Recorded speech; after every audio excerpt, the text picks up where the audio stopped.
तोर मिठ मिठ बोली माँ मोर दिल मुस्काया, तोर संग रही थो सजनी हर सपना सजाया। तोर नैना के जादू माँ मोर मन हर खो जाथे, तोर हंसी के उजियारा ले जिंदगी मोर रोशन हो जाथे।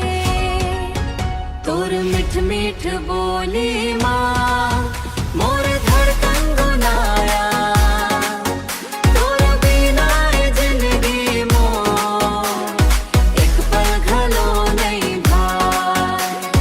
आजा मोर संग चलना माया के डगरिया माँ, हाथ धर के रही तो संगी जन्म जन्म भरिया माँ। बरखा के बूंद जैसन तोर माया बरसत है, चंदा ले घलो सुघर तोर मुस्कान लगत है।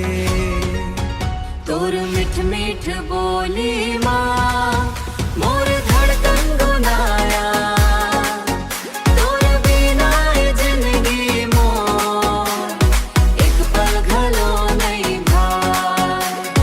आजा मोर संग चलना माया के डगरिया माँ, हाथ धर के रही तो संगी जन्म जन्म भरिया माँ। तोर मिठ मिठ बोली माँ